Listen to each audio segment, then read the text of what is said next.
Oh, I'm sorry. Did I break your concentration? Somewhere between science and superstition. We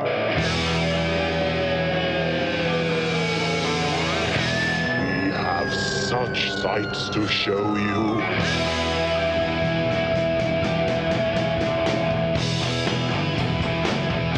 Strange Aeons. Welcome to Strange Aeons Radio. That's Eric over there. Hello. That's Vanessa over there. Hi. I'm Kelly. Hey guys, did you hear the news? Theaters are open in Washington State. I did hear that. They're running at, 25% capacity? Yeah, just in time for Regal cinemas to close across the country. So that's a bummer, but...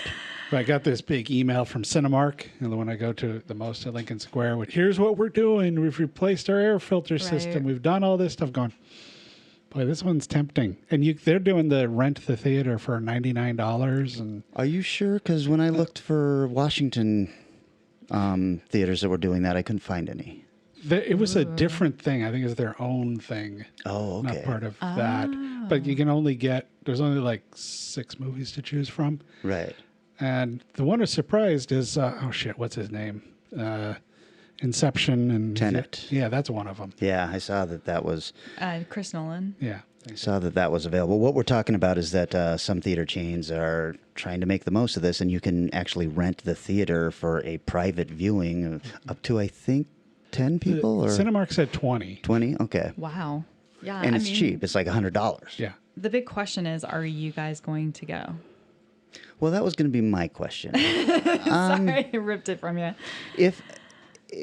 Here's the thing. Mm-hmm. I think that most of the studios are realizing we can release digitally also. Yeah. And I've always would rather just watch it in the comfort of my own home and not have to deal with other people at the theater. So if it's allowed, if it's going to be one of those things when it's released same day digitally, I'll probably just stay at home. I've been peer pressured, so I really want to go. And so I underhandedly kind of slipped it into a few conversations with my big film buff friends. I mean, almost all my friends are either filmmakers or obsessed with film. And every single one was like, no, not yet. Not till there's an inoculation or not till, I laid out what Cinemark's doing, and Dina's kind of like, maybe. Because, this particular theater has those giant They were chairs. social distanced already. Yeah. Yeah. And so you buy your tickets, and then they block off, if you're a family of 5, they'll block off the seats to your left and right. Mm-hmm. Or if you're a group of 2, they'll block off the seats to your left and right. So they're creating that. So there's all this stuff going. At this point, I don't even know it's showing, so I'm not running out going, yeah, let's go. But man, it's a tough one because I really do miss. Yeah. I with you on the day and date things, it'd be tough. But if they day and dated like New Mutants, I might be inclined. Well, I think New Mutants is one of the films that is out in theaters right now in Washington. Yeah. Oh, is it? So, but the reviews have been so harsh for that that I'm gonna just wait. I heard a very middling review that brought me hope.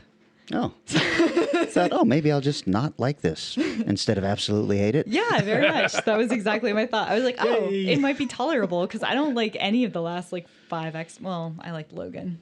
Logan was good. Yeah. Logan's great. That's Can't a say. hell of a film. Can't say a bad word about Logan, but I have to admit, I would love to go, but I have that responsibility of the people around me are at risk. Yeah. So, Well, this is all still so hard to figure out. Japan never locked down, Really? and they had the lowest amount of cases, and it's because they're a country that complies with rules. Yeah. So they all put on masks and they all wash their hands, and they seem to be able to skate through this a lot easier than everybody else, and they live on top of each other. Yeah. I feel like if we could have all just gotten behind this, a lot of people would still have jobs, a lot of businesses would still be running, and we'd be living life differently, but still living life. Yeah, definitely. I mean, it's interesting to hear about the resurgences in Europe, and I have a lot of friends still in London and had a nice long Skype call with one of them who the information they're getting is beyond insane. They like the things we were talking about back and forth, like we were on completely different pages about how the virus works, how it transmits, how like things are supposed to work. Like their structure is like this weird bubble structure where you're only allowed to see one other person, and that includes like in your own household or something. I don't know. It sounded bananas. And then when we were talking about transmission, like my friend was like, "Oh yeah, no, it's all a lie." And I was like, "What?" Like, I know Boris Johnson's a dick, but like I'm pretty sure that, no, it's pretty transmissible. I think that's why we're doing this. So it's, you know, it's just hard because I think that we didn't come together as a world on this one. Well, everything is so politicized. You know, it's amazing that a virus can be politicized, but it absolutely crazy. has been. And so that's how you're going to get your information, is depending on what your party is. If little kids were getting sick, everything would be different. Because I think that's the difference would be if people got sick, showed signs, and were dying in 3 to 4 days. Oh, I know. If think it it'd was be a fast. Totally different thing. But since it's, you can be sick, feel okay, get a ton of people sick, and be sick 10 days later, finally feel symptoms. I think that's where the difference is, because that's a disconnect to where, oh, I'm just sick from whatever.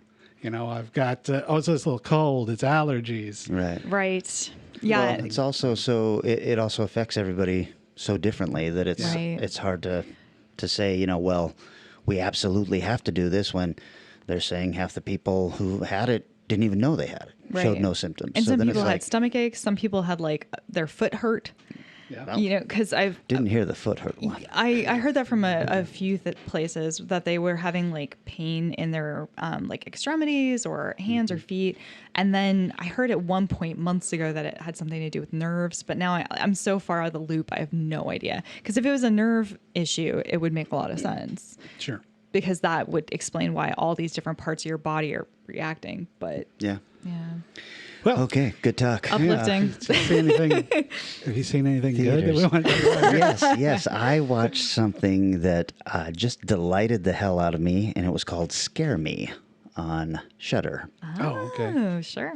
And I don't remember the male actor's name, but the female is the gal who plays Stormfront in The Boys. Oh, really? Yep. And she is just dynamite. Did you see this I then? did. Yeah, I managed to Wasn't watch this it. fun? It was so fun. Like it wasn't perfect. No. But I had such a good time watching it, and the two lead actors in it were fantastic. They really were. They sold the whole thing. I mean, Yeah. it's the story of two horror authors who are stuck in a cabin with no electricity, so they decide to tell each other scary stories. That's awesome. So And like an anthology? no, because That's the question. That's what everybody asks. Is it an anthology? Because that would make it interesting on what you would think they would have to do.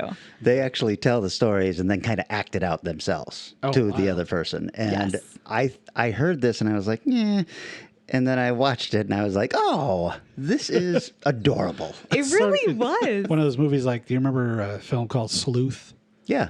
Where it's all those two guys Right. in there that make the whole thing work. So if you had two weak actors in Scare Me, it would be like, oh, this sucks. Yeah, that is not the case. Two really, really strong actors who Nice. can do voices and make sounds and all of this stuff there. I would imagine that they both have a very heavy improv background. I think so. You could see the theater seeping out of them. But yeah, it's really fun because they do little things as well. Like one of the stories early on is about a werewolf, and all of a sudden, you know, they're describing something, and you see a werewolf hand come around the corner. Right. So it's not a lot, but it's just enough to be like, oh yeah, I can imagine it, and this is what they're thinking, and the way Right. they're telling it. He'll tell her something, and then you see like a shadow on the wall change to shape that thing that he's talking about. It's just really, really subtle and fun storytelling. Yeah. So, Nice. what about you? Oh well, so I dipped into Bly Manor. Yeah, me too. I'm about halfway through it. I Do knew you you love would. it? I knew this was going to be your reaction to it. I've watched the whole thing. Do you love it? I thought it was great. Oh, But the best line in the whole movie at the end should have been at the beginning.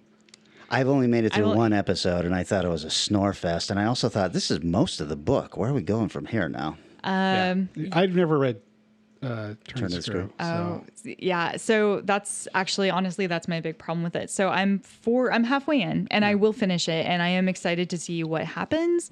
But there's a couple of things. Number one, Turn the Screw. I've already seen like 3 adaptations of this movie. Yeah. So I'm like, One of them this year, even. yeah, not that long ago with Mackenzie Davis, and it is page by page the same.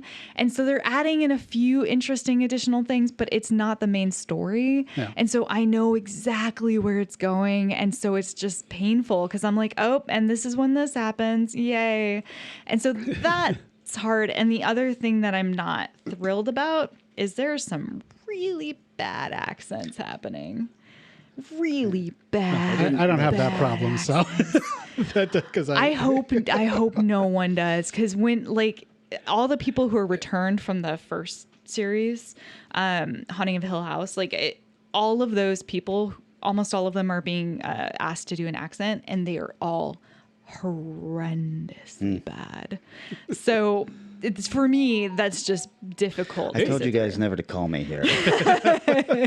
Jesus You're Christ. so What the popular.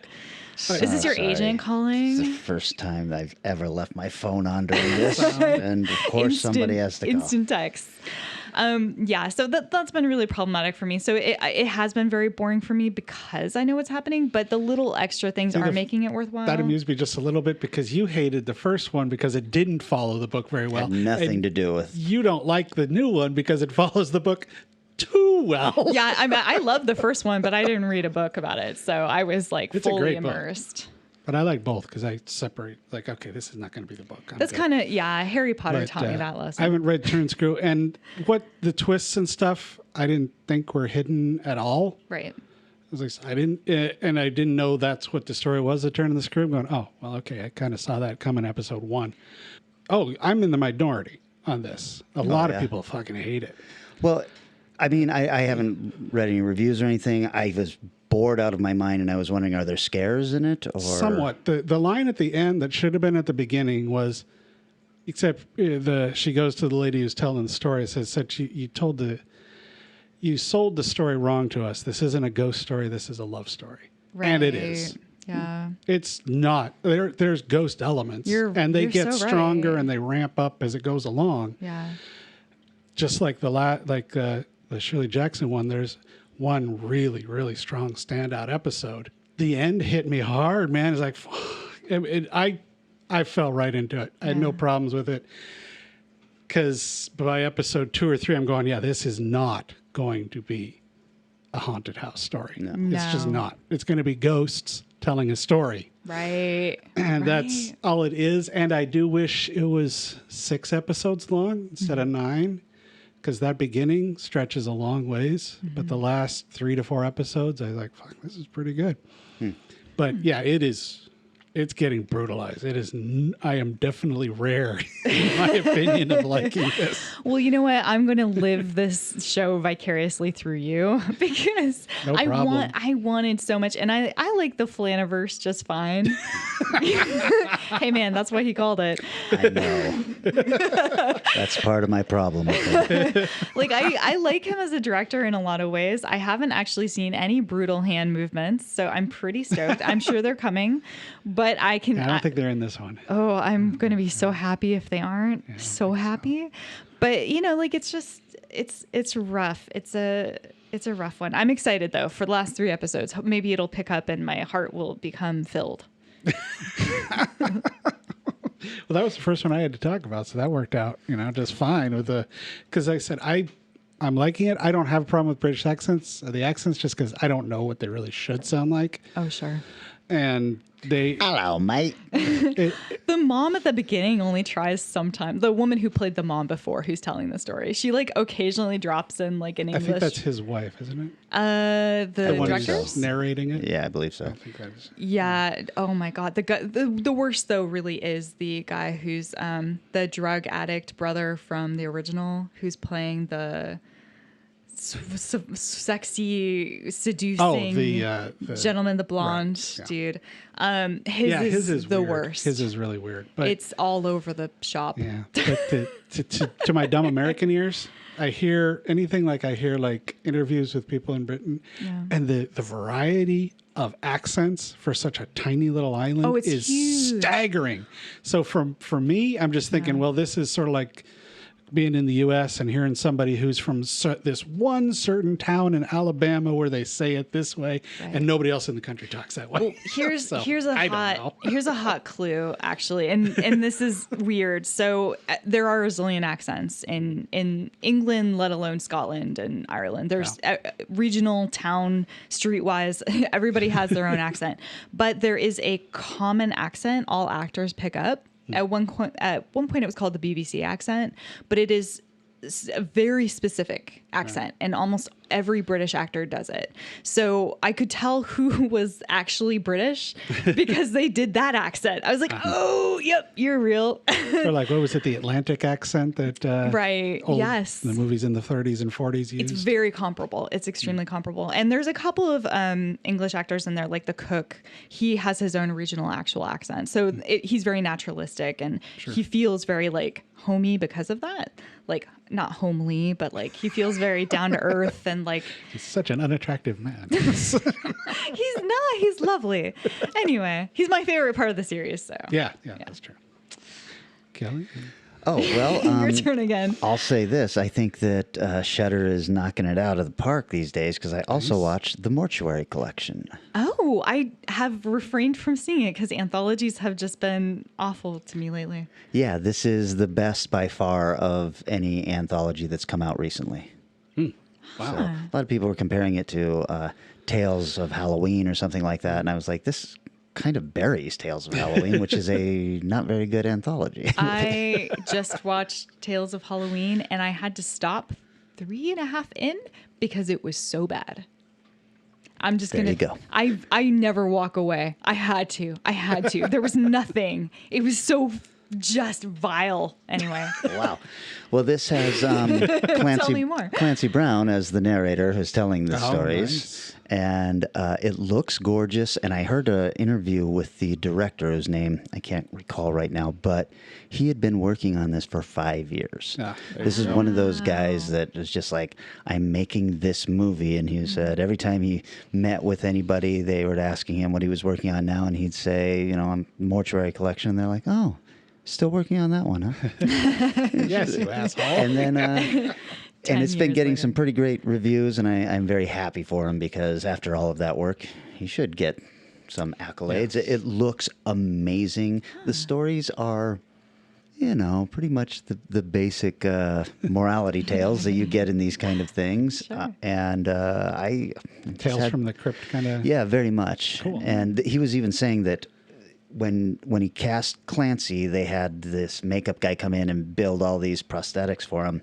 And then they shot him, and he was like, God, I was giddy because it was exactly what I wanted. And then I realized, wait a second, I've got Clancy Brown here. If I had a nobody, I would absolutely put them in all this makeup. But Clancy is so recognizable that I'm losing the whole reason that I wanted this guy. So Clancy just plays basically himself, and he's quite a bit older than we remember him, So. Yeah. But it was a lot of fun and a very, very good looking movie. Oh man, you've sold it to me. I will definitely check it out, and I had zero intention of doing so before you mentioned it. So thank you for that. I, on the other hand, watched Netflix put out a sequel to Babysitter. So they put out Babysitter Killer Queen. I decided to rewatch Babysitter because I was like, I need to watch them back to back and like really I thought it was better than it. The first time I saw it, I thought it was good, and this time I was like, oh no, this isn't very good at all. And then Killer Queen is also not very good, and I think the entire movie exists for the last 10 minutes. Because that actress has now gone on to become a much bigger deal. Oh my God, what's her name? Samara. Yeah, Samara Weaving. Is that her? Yeah. Mm-hmm. So they really it's really to massage a scene. She's in a scene with her. at the end, and the rest is just build up to that, I guess, but not in a fun way. So, I remember liking that first Babysitter movie, but I did enjoy it. I don't feel like I needed to have a sequel to it. No. There's zero reason to have had a sequel to it. Started watching it and then go, okay, this is going to background. So, minimize the window and start working on other stuff and pay attention to it. And I remember thinking at least 3 times while I'm watching this movie going, God, this movie is still going. Is this the sequel or the original? The sequel. Oh, okay. Yeah. And I was saying, oh man, just It's a weird one. There are some odd shifts in it that pull you out and make it hard for you to continue because they're just such logic shifts that it's like, what? Wait. We're not, okay, we're in a high school movie and now we're not. We're with this one character, now we're not. Like, it's a lot of like, you really have to love it to stick with it. And who's going to love it? as opposed to a through line of a story, it felt like building block segments. Yes. And like, well, we'll put this segment here. I mean, you could have re-edited that movie very easily into a totally different timeline, and it wouldn't have changed the story. Nope, not at all. 100%. No, I think you're totally right. I feel like there were a bunch of note cards with scenes, and they were just like, here we go. These are the cool things we want to show. Yeah. Let's just do it. Oh, well. Yeah. Well, we're talking about witches today, so I thought I'd fill one of the giant gaps in my history of film watching. Oh, And, Wizard of Oz. No. Hocus Pocus.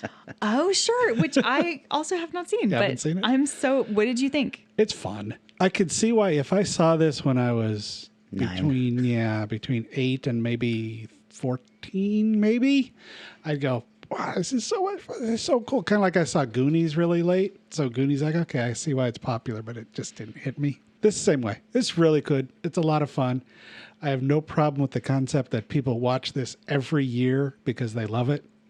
I'm not going to be joining that crowd, but it's good. It's fun. It was made in like 93, but it's painfully 80s. It just feels like an 80s movie, the way it progresses and moves. And It was written by Mick Garris and Yes. sold in the 80s, and they've been okay. trying to make it for years and years when they finally made it. So that that might fits. be why it feels so 80s. yeah, I did see his name on several credits, like production and a few things. One of his better written things. Yeah. And it's good. It's a good, fun family film. Watching with your mom would probably be a lot of fun. Yeah, she might dig it. I'll put it on the list of mom safe films. Oh, yeah. I've seen it finally, and it's well worth seeing. Okay, cool. Before we take a break, I just want to jump in with one last thing that just a PSA. If you, like I, was really looking forward to the Hulu Hellstrom series based on Yes. the character Damon Hellstrom from Marvel Comics, you should pass that. Oh, really? Oh, It is. dear. It is just the worst piece of shit that I've seen in many a moon. Ooh. And to the point where you don't see the Marvel logo anywhere, and they're like, Marvel's like, never mind, man. yeah, it does not work. Oof. So- That's such a strange character that if you pick the wrong area to build your story out of, you could have some real garbage. Well, I know that Marvel Studios then either Marvel television got sucked into Marvel Studios or something else happened, but they were doing a whole series that was going to be Hellstrom and Ghost Rider and Right, all this yeah. stuff. All that's been canceled. This Hellstrom stuff had already been shot, and so they've just kind of dumped it off. But it's interesting that it's not showing up on Disney Plus. Yeah. Yeah, I was going to say because Hulu had a bunch of Marvel properties, right? Which is why we Well, were seeing Hulu is Runaways ABC, there. which is Disney. Oh, there we go. So Oh, okay. That makes a lot of sense. But now I guess, yeah, Disney probably has most of that stuff. Does Disney have Daredevil? No, that's No, Netflix. that's But I imagine that well, those were Netflix originals, so they'll probably always stay with it. Oh, there okay, was a got Disney it. series that was talked about them doing like She-Hulk and I is think that that's the still Hellstrom Fun. thing? Is that the no, same? no. I Okay. think She-Hulk is still happening, and WandaVision is coming out soon. So I think that's WandaVision, yeah. actually Disney's Right. Marvel. More directly, it sounds like. Who knows, man? These companies, they're. Yeah. Anyways. Yes. All right, guys, let's take a little break, and we will be right back. We're talking witches. Go ahead and give us a laugh, Vanessa. Really sold it. I can't. You were shut down a little from your last one, huh? I can't. I know. I have stage fright now. Oh boy, we'll be right back.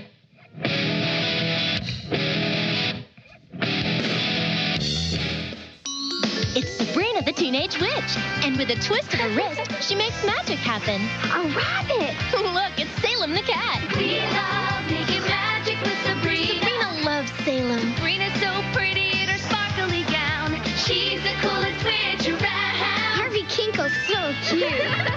She's making magic for Harvey. We love making magic. A trophy. With Sabrina. Sabrina the Teenage Witch comes with Salem's spellbook, hat, and rabbit. Harvey sold separately.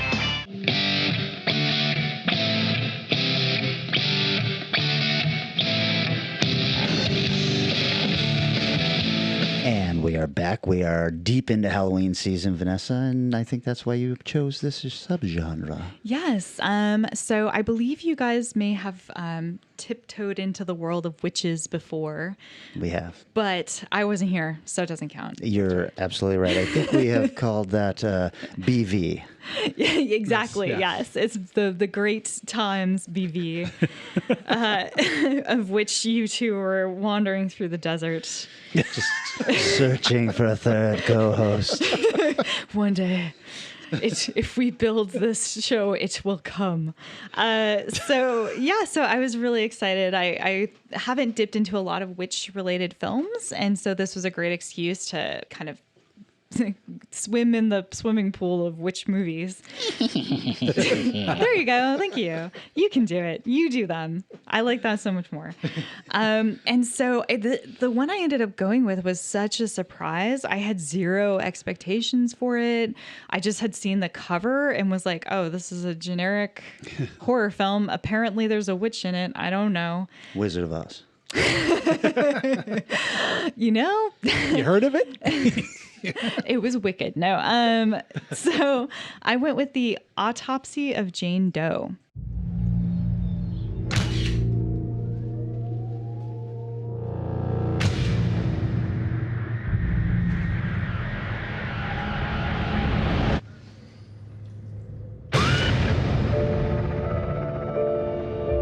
This is not what I was expecting.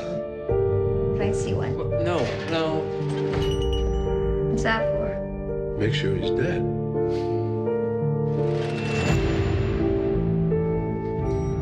Sheriff.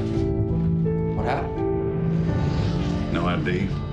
No fingerprints in the system. For now, she's a Jane Doe. He needs my help right now. 11 o'clock, I'm all yours. Subject is in her mid to late 20s. Hair brown. Flash flood warning now. Eyes gray.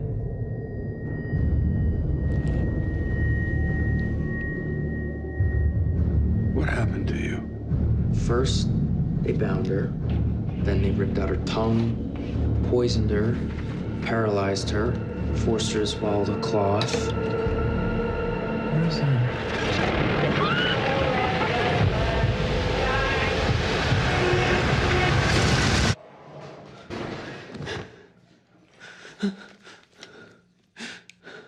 Dad?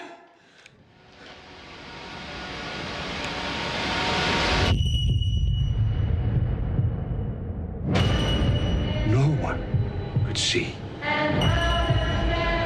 what we have seen.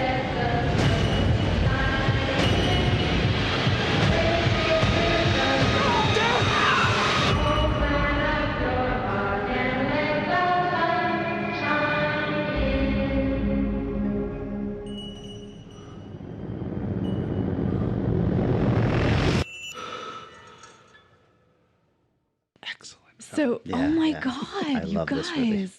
It's Hold on. We got to hope she likes it now. Oh, jeez. Uh-oh. I didn't even think of that. well, okay, let's talk about this. So it's 87% critics and 70% audience appreciation from the Rotten Tomatoes vine of humans. The gross of this was actually pretty low. It was $6 million. Budget was Unreported, although I found an article on Forbes where they guessed it was around 1 to 2 million if they had to throw a stone at it. I think it was probably a little higher because of the talent they've got involved. The director of this, super surprised, Andre Overdahl. This is his second feature and his first English language film. He started with Troll Hunter. Yes. Oh, jeez. Yeah. So crazy. So crazy. He also did Scary Stories to Tell in the Dark more recently, which I'm not a huge fan of, but that's okay. And the sequel as well, which is coming apparently. Oh, okay. More scary stories to tell in the dark. Scariest stories. Maybe they'll set it in the 80s and it'll be somebody running away from something for some unknown reason. Anyway. It's fine. Troll Hunter was good. The writer is Ian Goldberg, who is also the producer of Fear of the Walking Dead and Once Upon a Time. He wrote on the Terminator Sarah Connor Chronicles a little bit. He did 9 episodes of Once Upon a Time that he wrote and did 10 episodes of something called Dead of Summer, which I've never heard of.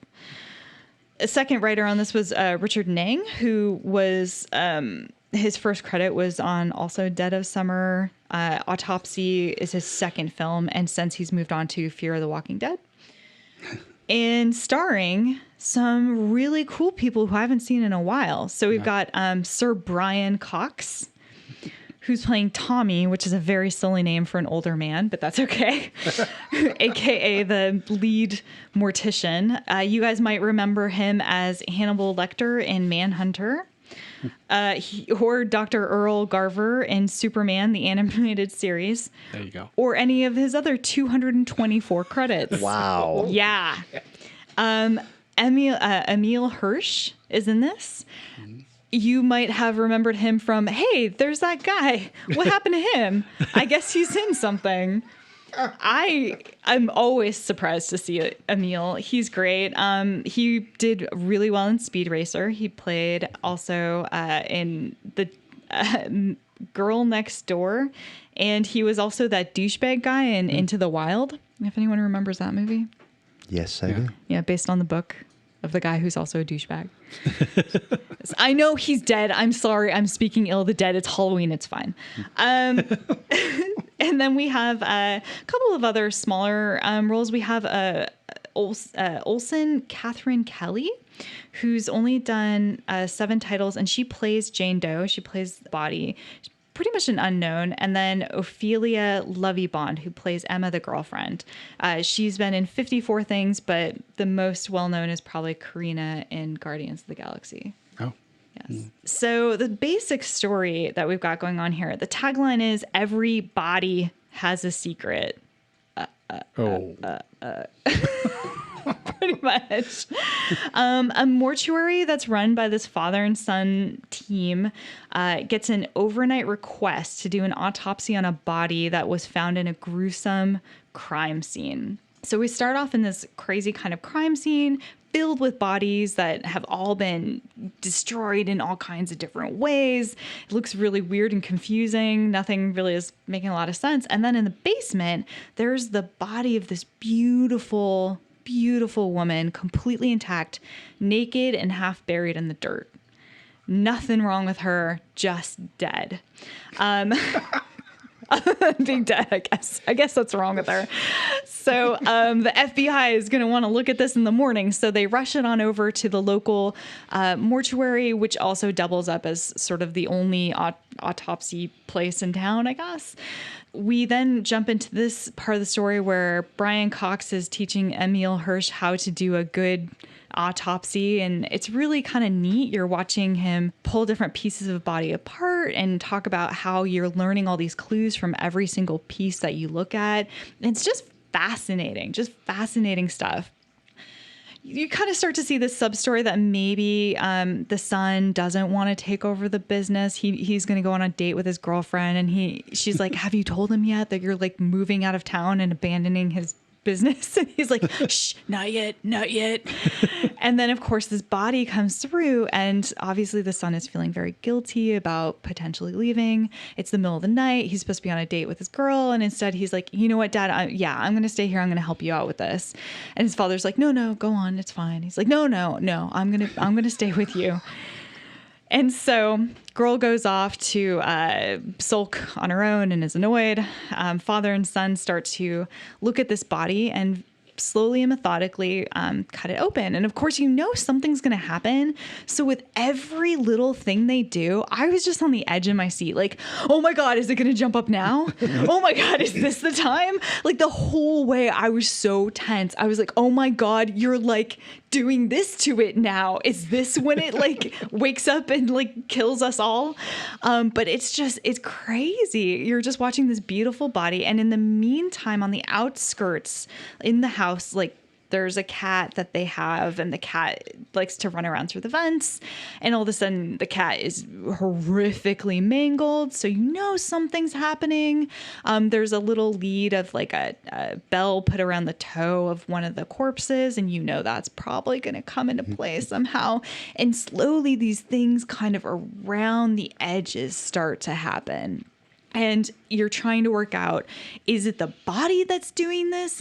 What is the story? And as they pull apart this Jane Doe character, you start to see all these weird revelations of, hey, it's a lot older than it was. It's got all this weird damage inside that we didn't know about. Maybe it is a witch after all. I'm going to guess yes based on the title of this episode. Yeah. It is. It is a witch. It is a witch, but it's really fun how they reveal it and how they use this. And so I really don't want to give away too much more. I think it's very worth checking out. Super low budget, but my God, do they do fantastic with what they have. Yeah. It's an incredible film. There are a couple of things I'm not thrilled about. A few story issues that I have, but I'm willing to forgive it because damn, it is a good freaking film. It's well acted. A lot of it is super well thought through. So when I say story issues, I mean there's just a couple of weird things, one thing at the end and one other thing along the way. But for the most part, the emotional beats are told beautifully. The way that the father and the son relationship and dynamic works is just so solid, so naturalistic. It's fascinating. I loved it. Yes. So I remember when this came out, it did that prairie fire through social media of all the horror people that everybody's, have you watched this? You got to watch this. Oh my gosh. Yeah. I knew nothing of it. I think it was one of those ones that people had mentioned, but the poster art looks a lot like quite a few other films. Yeah. So I just thought nothing. It's completely bounced off of me, and it wasn't until I typed into Google witch movies and it popped up. I was like, oh, hey, this might be interesting. Or underrated witch movies, also a great way to find some interesting titles. Yeah. Shh, don't give away our secrets. Trade secrets. So the things I liked about this, obviously, like I said, the tension is great. Great use of low budget, great acting. Great setup. Oh my God. Yeah. Setup. So fascinating. Perfect body, perfect, beautiful body. And the thing is, you think it would so easily be overly sexualized because you've just got this nude woman just going from place to place, just laid out flat on her back. You're seeing what you're going to see. No, not at all. 100% completely professionally dealt with on every level. No one is being weird about it. No one is doing anything inappropriate. So that's something that I always bring to the table where I'm like, oh God, what's going to happen? Nope. Totally fine. Totally fine. And it's got some heartbreak in there too. There's just, the story's really rich. Things, like I said, things I didn't like, the logic and a little bit of the ending, some trivia that you guys might find interesting, you may or may not already know. Stephen King said that the film, The Autopsy of Jane Doe, was a visceral horror to rival Alien and early Cronenberg. Watch it, but not alone. Which is interesting because it feels like it kind of I don't know. It feels like it somehow rips off some Stephen King stuff in there, but that's okay. That might be why he liked it so much. That could 100% be why. It premiered at the Toronto International Film Festival. Wow. The director actually said that after doing Troll Hunter, he wanted to basically prove something. And that's why he did this movie, specifically that he could do more than a found footage style film. Objective. So I'm very impressed because he can do something other than a found footage movie. It's a little interesting that he would do that, considering he made one of the best found footage films. He did, but I think it's awesome to be like, no, I'm not good enough yet. I want to keep showing people that I've got the chops. And damn if he didn't. Like, I mean, I'm not a fan of obviously scary stories to tell in the dark, but that's okay. The big thing that might change though, probably from those two to this one, is he had way too many cooks. True. Driving in. Because there were some really great things in there, and there was a lot of really bad things in there. So I think you've hit it on the head there. So I'll be interested in seeing what else comes out. He was actually inspired to do this by watching The Conjuring. Oddly enough, he was like, "Oh, I could do something cool like that." I don't know why he was inspired, what specifically. I just know that that's what he said. Martin Sheen was originally cast as Tommy, but he pulled out. Wow. That would have been interesting. Yeah, I actually am thrilled he wasn't. I think that having Brian Cox in it was a much better idea. Yeah. Actress Olwen Kelly was actually mostly there. You'd think that they would have put the woman who plays Jane Doe, you think they would have used a stunt double or, had like a fake body. She was actually there for most of the filming apparently, because it was just very professional. They wanted everything very naturalistic. They wanted to have things to react off of. And apparently she was a joy on set and just kept the mood very light.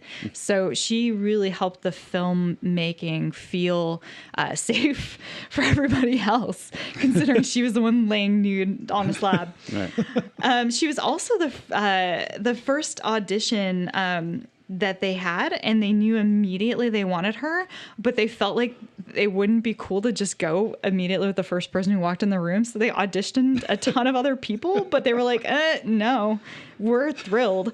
And part of the reason why she was hired was her knowledge of yoga. She's really into yoga, and she had a great control of her body and breathing. I'm curious what the audition for a corpse that just lies there on a table the entire time. What side do you pull up and say, I'd like you to give a cold read on this one? If it was up to me, I would have somebody lay down and then ask them to stay very still and then run around them clapping and stuff and see if they flinched. They did. Yeah. That's a good idea. I mean, because you can't help it. There's certain things it's hard not to react. Yeah. It was filmed mostly at a farm in Kent in England, which also doubled as the exterior of the kitchen scene. And the song that played throughout the movie was Open Up Your Heart and Let the Sun Shine In, performed by Cowboy Church Sunday School. So there's a nice little creepy. Is that a band or a group from a church? I think it's a church Sunday school. Maybe. I'm not, I should have done a little more digging. It certainly sounds like a little church choir thing. It does. So. It sounds very sweet. Like I know there's the Langley School of Music, and they did like a whole bunch of like cover arts and with kids, and that's really neat. So it might be a similar deal. Nice. So I would love to hear what you guys uncovered in your witch search. Well, first, in your witch hunt. Let me just say, I am so pleased that you liked this, because this was one of my favorite movies that year. And I thought the sound design was so good and creepy. And this was probably the last movie that scared me. It was definitely, it had more tension than I felt in a long time for a horror film. Well, you were absolutely right, because every time they would show like her face, you're just like, the eye's going to move this time. The eyes are going to move this time or something. And it just never happens. No. But it feels like I've seen it like 3 times. Yeah. And every time it feels like the eyes are going to move this time. I just know they are. And when the more invasive they get, the more positive you are. She's going to be like, fuck this shit. No, you get off. You get off me. But no, like it's crazy. Like I really was so convinced from the first minute. As soon as they started cleaning her fingernails, I was like, oh, she's gonna scratch you hard. I think they used all those tropes of horror films and twisted it against us in such a good way. True. Yeah. Eric, you want to go next? Or? We did a little more classic one and dark and twisty. The 1971's Blood on Satan's Claw. When the grave of the devil is disturbed by the plow, the satanic essence of evil wreaks violent and revolting revenge. But it weren't human, sir. They were fur. Then it was an animal's remains. It were more like some fiend. And the evil grows quickly, attacking first the youth of the village and making them the devil's children. Ralph, look. Look. Oh, God, I prayed I'd never see that again. That's what they call the devil's skin. Doctor, witchcraft is dead and discredited.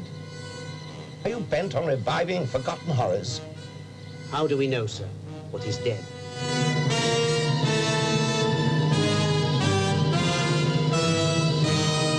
Blood on Satan's Claw was like a horrible disease, highly contagious and deadly dangerous.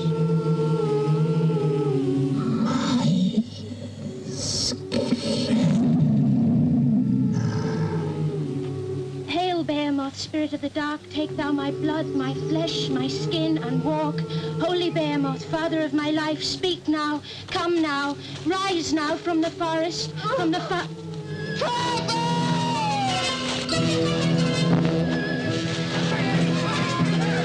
Blood on Satan's Claw stars Patrick Wymark as the judge who tries the devil, Linda Hayden as Angel Blake, daughter of Satan, Barry Andrews as a victim, but innocent, Michelle Dautrice as the devil's child, and James Hayter as the village squire. Thou stole my master's skin. Thou shalt pay with thine. I think thou could be saved. These dogs know how to tear the devil's heel.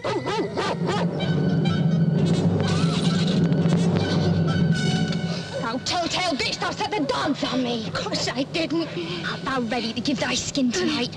Art thou ready?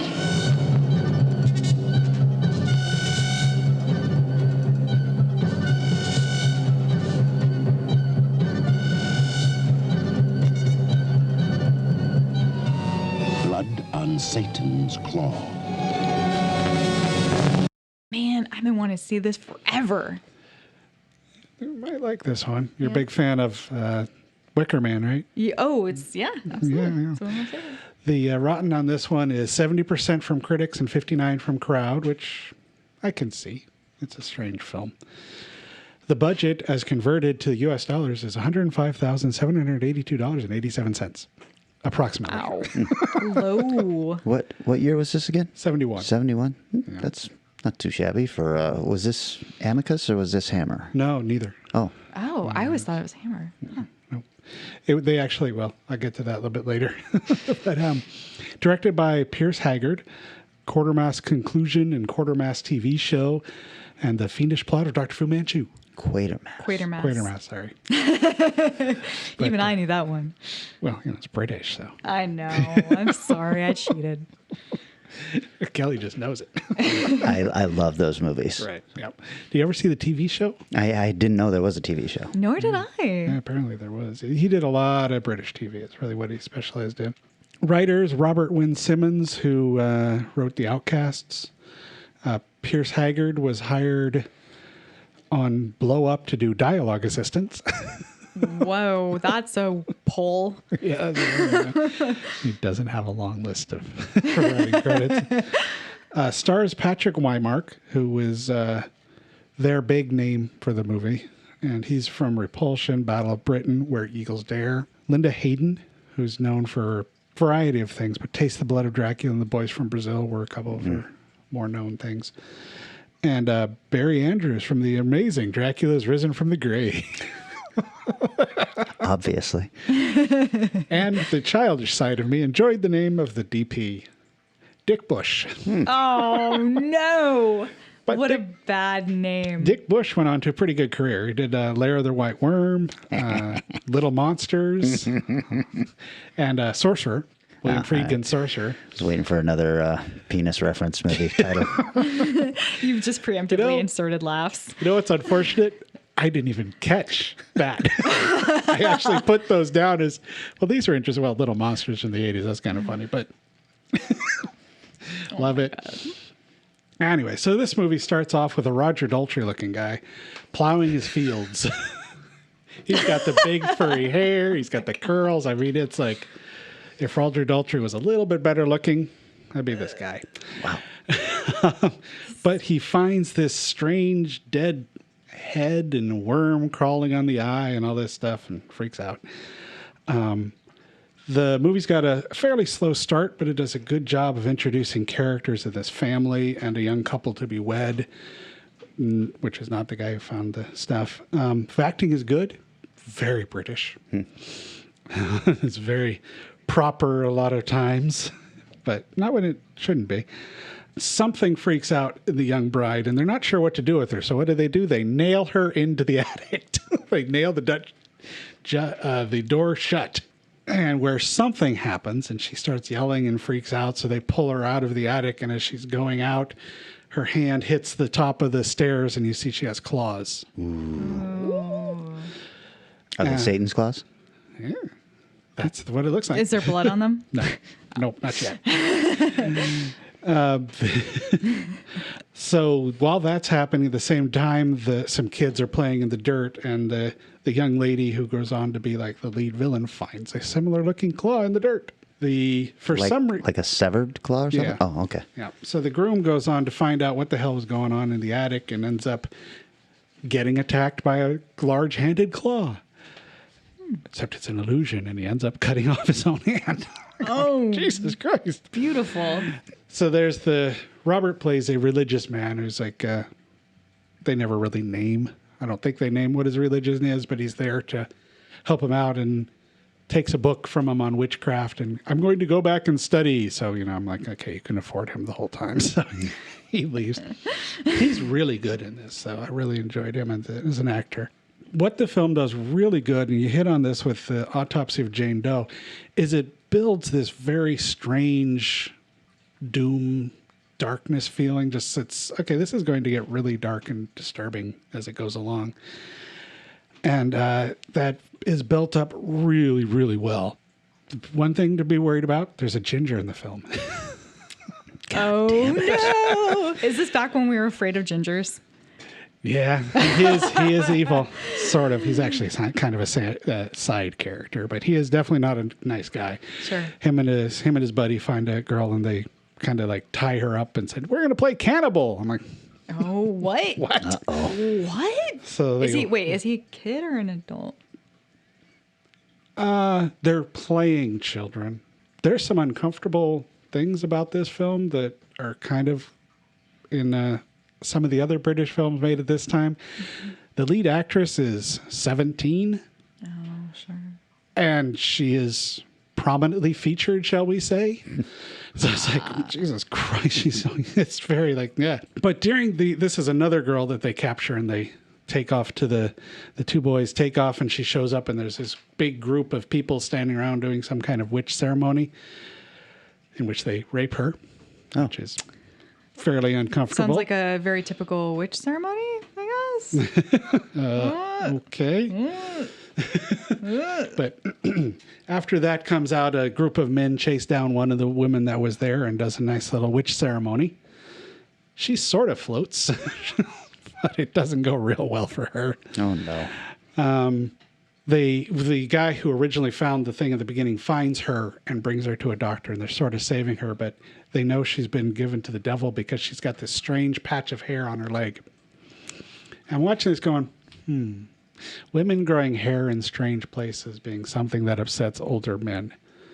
Is there like a symbolism here that we're trying to go with? Well, when is this all taking place? 1600s, I believe. Not a lot of women shaving their legs in the first place in the 1600s. That was my thought. So how are they able to tell that she's got a hairy patch? Because she's fully leg shaved. Wow. And if A pioneer. Yes, she was yes. on it. She was cold, I'll tell you that. Or sometimes it's on the back. They also grow, actually the hair grows on the men too when they get evil, but sometimes on the back, sometimes on the leg. And if you did grow hair like this Patches, you probably would be inclined to shave it because, you know, it looks like you've Weird. got top of your head growing on your back. So they come up with the idea to remove it, and it's a very uncomfortable and fairly well done scene of cutting off just sort of trimming off this top layer of skin to get that out. And then Roger Daltrey learns that he has hair on his skin now, so he's hides that and gets a little worried. The film is full of really good sound work. The sound is solid and creepy and well done. The music is particularly weird. It's not a usual soundtrack music, but it has those elements, but then it changes a bit. And they did another real smart thing they do is they keep the costuming wonderfully simple. So it feels much more realistic. Like you watch a Hammer film, the costumes are amazing, but they're like way over the top sometimes. Yeah. Going, I don't think an entire group of church would look like this, but it looks really cool. The end ceremony is well done, and that's where some of the sound work really comes out, and they're doing really interesting stuff. It ends really quickly. The ending sort of, we're getting to that end battle moment, and then that's done. Like, all right. Okay. Overall, this is a good film. It's well made. It's uncomfortable. It's dark. The acting is uniformly good. The lady who got strange things you learn when you research these films. The lady who got attacked didn't write her name out, but she's a recognizable character from Doctor Who. She was one of his. I don't know if he was his direct assistant, but she was a regular on the show for years, and she was really excited to do this scene because she was going to do something different. Oh. She wanted to do a dark and disturbing scene. I go, aww. Okay. Dreams do come true. Congratulations. The film was originally titled The Devil's Touch, which was a little weird, and they thought it sounded like a very different kind of film. So they changed that.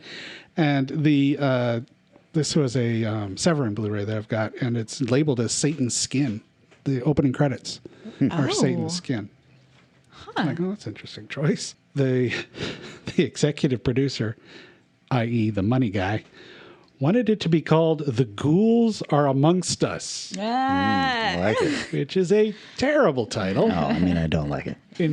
For this film, it's a terrible title. I don't know what the ghouls would be in this film. We're the ghouls all along.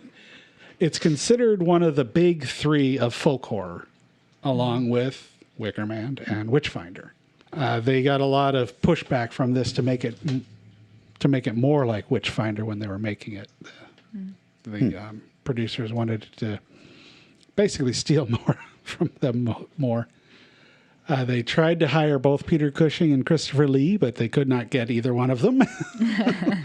They also went after Donald Pleasance? Yes.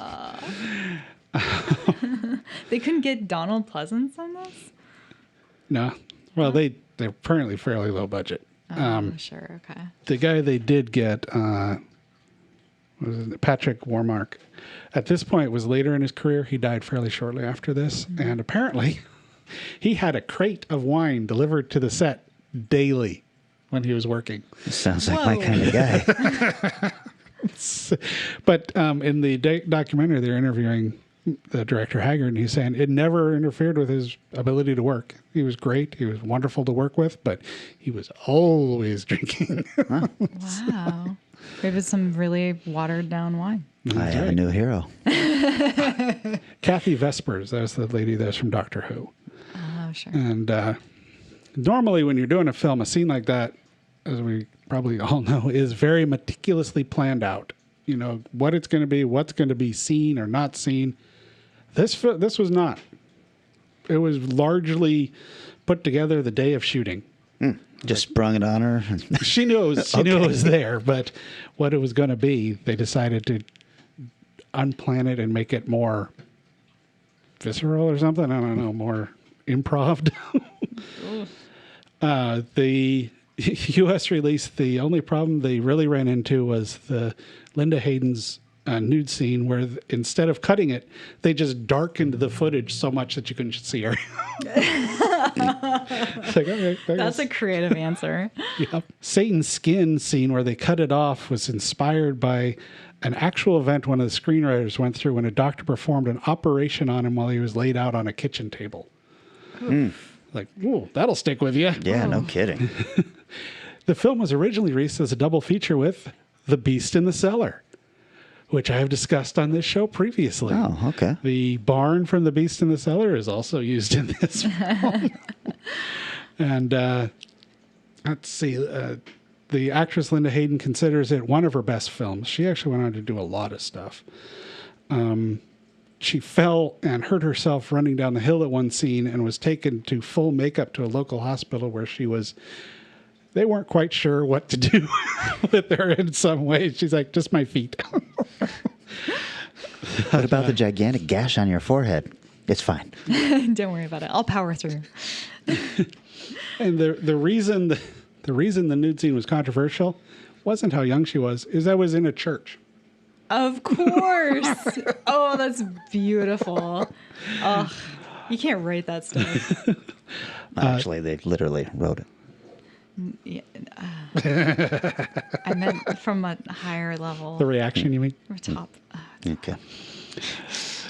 Anyways, the locations were almost all found, except for the interiors, obviously, but they were not created. They're largely just used what was in Britain, which is just amazing. It's like, hey, here's this 300-year-old building. Let's shoot here. And the reason you mentioned Hammer early, they actually specifically worked against Hammer's aesthetic because they wanted it to be more, nowadays you'd say gritty, but they went darker and more real where Hammer is very glossy. Right. So they actually were trying to go against Hammer in that. Interesting. Man. But solid film, well worth watching if incredibly uncomfortable in a few times. Boy, sounds like a winner. I'm going to have to check this out. I've seen it on everybody's lists, and it's just a movie that I've never gotten around to. Yeah. Well, I was introduced to it by our buddy Matt. Yeah. When we went to see The Witch in theaters a few years ago, he does, it's Matt. You can't just go see a movie in a theater. It's got to be a production. And so he screened that there, and damn, I'm going, well, this is really good. So I wanted to talk about it for a while. I was going to talk about it during our devil one, but you don't actually see the devil. Right. So, that hand isn't enough. yeah, I didn't think so, because it's not played up like that. Man, you've seen a couple of films I really want to check out between that and Witchfinder, and it's good. My list is getting too long. Witchfinder is really good. Well, I am very grateful for you picking this topic because in my research, it led me to an episode of Pure Cinema, that podcast, and they were talking just recently about made-for-TV movies, and a movie that I've been searching for 40 years, I was able to find, and I had thought this movie was called Burnt Offerings. Okay. And now there is a movie, a very good movie called Burnt Offerings, and imagine my disappointment when I watched it, and I was like, that's not the movie I thought it was. And then I thought, maybe it's just Offerings. Well, what I chose was from 1981, a TV movie called Midnight Offerings. Oh, now is this where you start crying and tell me to be a good little girl? Look, just because you chose not to use it doesn't mean I have to. Want to know the truth? I think you were scared, and I think you were stupid. I'm neither one. I'm going to have what's out there. I'm going to have it all. What about the things you won't have? It's a trade-off, Vivian. You know that. What about the things you won't ever enjoy? The things you won't ever feel? What about the loneliness? Don't tell me you don't feel that. I've seen it.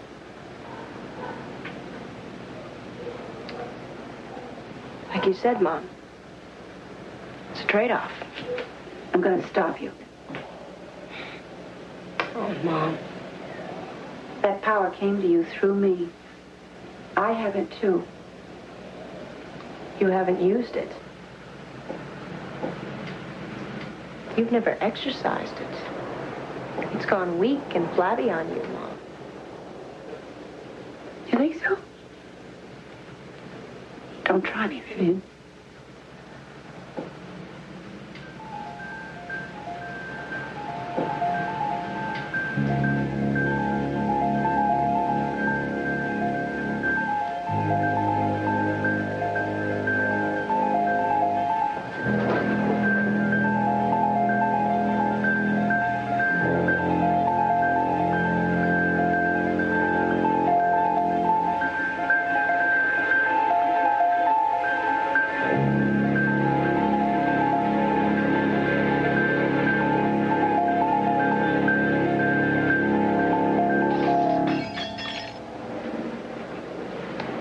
Night, Mom. Ooh, mysteries. Budget? No idea. It's a TV movie. Box office? Not applicable. Rotten Tomatoes critics? Nothing. Never Audience? heard of it. Nope. You can find this little gem on YouTube, though, in its entirety. It was directed by Rod Holcomb, who started directing in 1977 with The $6 Million Man. He directed a couple episodes, including the Bionic Bigfoot episode. Oh, the episode. Yes. He directed episodes of Battlestar Galactica, BJ and the Bear, Fantasy Island, Greatest American Hero, and every single TV series up until 2017. Sure. So, One of them. yes, it was written by Juanita Bartlett, who wrote a lot of episodes of Little House on the Prairie. She was a producer and main writer on The Rockford Files, wrote for Greatest American Hero, Scarecrow and Mrs. King, and passed away in 2014, 86 years young. Damn. What a lady. Yep. Whew. This is starring Melissa Sue Anderson, who has done just a ton of television, including The Loneliest Runner, The Love Boat, The Equalizer. She played Kitty Pryde in the Spider-Man and His Amazing Friends show, but she is best known as Mary Ingalls in Little House on the Prairie. Oh, sure. It also stars Mary Beth McDonough, who's been in episodes of The Love Boat, Hunter, ER, Ally McBeal, The West Wing, Boston Legal, but is best known as Aaron Walton on The Waltons for 9 years and many TV movies. This is such a clean-cut cast so far. And Patrick Cassidy. This is his very first role, but he goes on to have 58 credits after this, including recurring roles on The Love Boat, the Dirty Dancing TV series, Lois and Clark, Smallville, ER, and it also is the very first movie that Vanna White shows up in. Oh, Vanna. Man, this is all very clean. Well, it's 1981 too, so it's, But the big selling point I remember on this was these two good girls from Good Girl TV series at the time, The Waltons and Little House on the Prairie, are playing witches who do not get along in high school.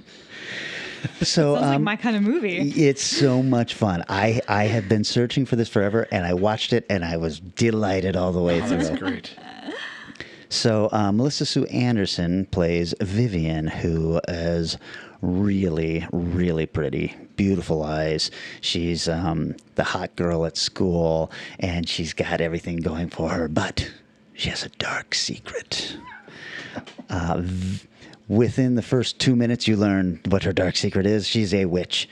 We see a teacher leaving the school, and then he gets in his car, and we get intercuts of something happening at a black magic altar, almost voodoo type stuff going on, and then a picture of this guy gets put into this little plate and lit on fire, and as he's driving down the road, his car explodes. Oh my gosh.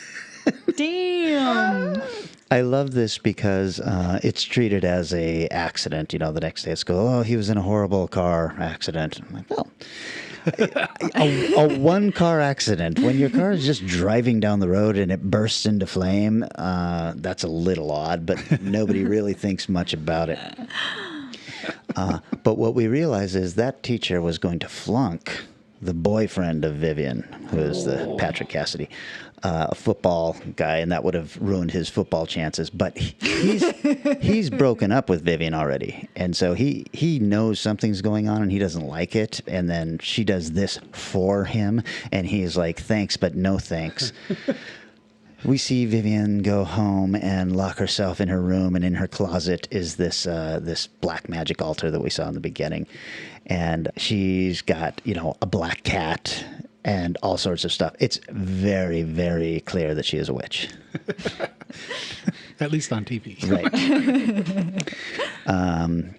Enter Robin, who's played by Mary Beth McDonough. She is a new girl in school, very cute and wholesome and all this. But guess what?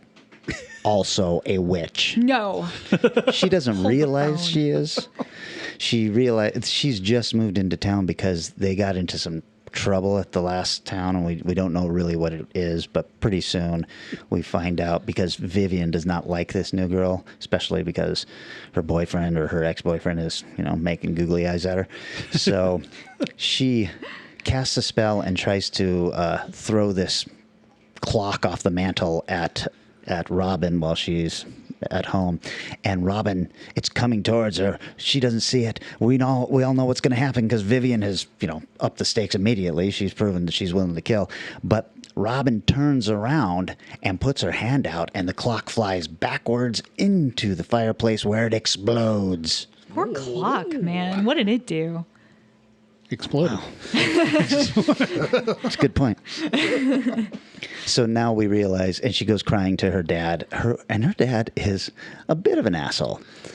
She says, "It's happening again, Daddy. It's happening again." And he's got a really good chance right there to say, "Hey, we'll get through this together." Yeah. That's not how he reacts. Oh, no. He's like, "What did you do this time? I thought we agreed you were going to stop this stuff, and you've got to get a handle on this stuff." I'm just like, wow, okay. That's it was some 80s 70s dad there. Yeah, exactly. Tough love. Meanwhile, Robin and Patrick are getting along like gangbusters. Vivian is very unhappy about this. Vivian's dad loves her so much. He just thinks she's the best. And things are going pretty great for the family there. His boss mysteriously died, and he has been promoted. Oh, fancy that. Yeah. And he and the wife are not on the same team as far as Vivian goes. The mom doesn't really like her too much, and the dad calls her out. And the dad is the old boss from WKRP in Cincinnati. Oh, really? Yeah. Oh, so he's saying, "You never liked her, and I don't know why. She's better than our other 6 kids." Whoa. And 7th daughter. Exactly. So we come to learn that the mom is also a witch, and she has kind of given all that up, all of her witchy stuff, to become a mother and all this stuff. We learn that she wanted to have this daughter aborted. Whoa, Because- that's a huge plot point for this time. Yeah. But also because it was the 7th, and she knew. She knew it was coming. Mm-hmm. Oh my God. So there's some cool stuff going on in here. Yeah. Long story short.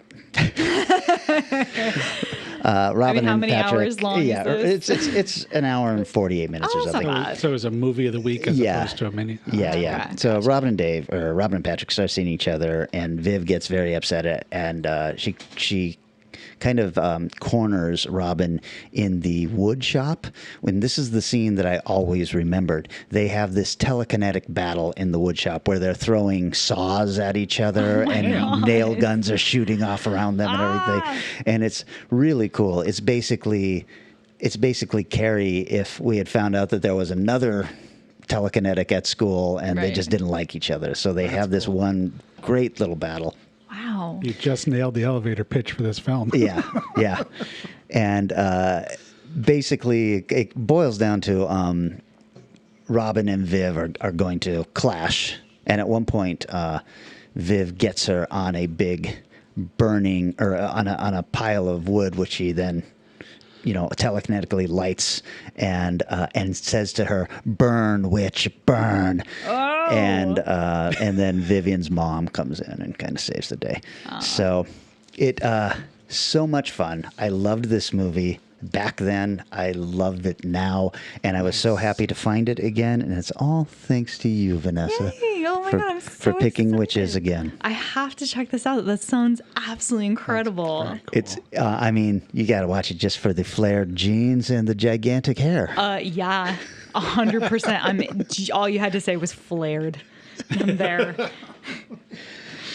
So yay. good, yeah. What a fun little episode we this all was. liked our movies. It's Yeah. so nice. What a good feeling. It's so interesting that Eric goes, we all liked our movies, as if he and I ever talked about movies we don't like. I was just going to, gloss over that. I can't help myself, guys. Sometimes I just have to get mad. You know what? Yep. This is, we're in Halloween season. I want to stick with Halloween type stuff for the next subgenre. What do you got for us? I'm thinking, let's go. It doesn't have to be Halloween masks, but I'm thinking something with masks or costumes involved in the storyline. Ooh, Yep. man. Okay, cool. So, There's a few options, I think, for that. right, right. Yes, there are. I don't know. Halloween movies with. I'm gonna say this: Marvel movies are right out. That's fair. Fine. There's a lot of masks and costumes in that, and it doesn't really fit what I want to do with this episode. Okay. All right. I'm going to have to. I'm really sad about this because I really wanted to see Iron Man 3 again, but, You got to go with 2. Yeah, as I say, Iron Man 3 is all right. Yeah, Iron Man I'll 3 is watch actually 2 pretty again. good. I remember hating it. Maybe I got to rewatch it. Anyway. Okay, well, we knew we had to get her bad-mouthing some movie before the end of the episode, and we have hit our quota once again. Many thanks to everybody who's out there saying very nice things about us, sharing the episodes when they come out. Really appreciate that. I know that we're still waiting on some 5-star review I was just stuff, going to right? say, just got Jason Weiss gave me a 5-star challenge. I haven't had a chance to watch yet, though. It's Jason? Alexander Jodorowsky film that I haven't seen yet called Santa Sangria, which I've heard very good things about it, and I guess is a horror film. So I'll be checking that one out hopefully here. Cool. Fantastic. Maybe in November. Jason's one of those guys I'm talking about where I say thank you because he's always saying really nice things and commenting on the Facebook page. And I really appreciate that, Jason. Okay, so the one last thing I want to mention is we are now on a new podcast. Yes. Yeah, we've got a new podcast host, right? Yeah. Hopefully, if everything went right, you don't notice anything different. Yep. You subscribed, and everything is just dropping in like it usually does. Yeah. But if you find out that something is not working, please let us know, and we'll figure it out. Yep. For those of you that might be interested, we now do have transcriptions available for it. I understand some people actually read podcasts because, they can't hear. Oh, sure. I'm sure this can all be used as evidence against us in some upcoming trials. I was just thinking that. I was like, oh, what'd I say? Right. And also, we are on Amazon Music now too. So if you're just an Amazon guy, you listen to podcasts through your Alexa app or something like that, all you have to do is just say our name now and it will start playing the podcast. Do you have to say SAR or Strange Aeons Radio? You would say play the latest episode from Strange Aeons Radio. Alexa. I'm listening to see if Kelly's Alexa. I know. Alexa, play Strange Aeons Radio. Oh, thanks. You're welcome. Well, we got some AC/DC coming through, and I'm sure that'll get us canceled on this.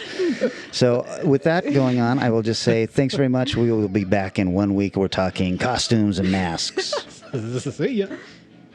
Our podcast is recorded at Eric's house, and Vanessa's house, and Kelly's house, and is engineered and edited by Eric Morgret.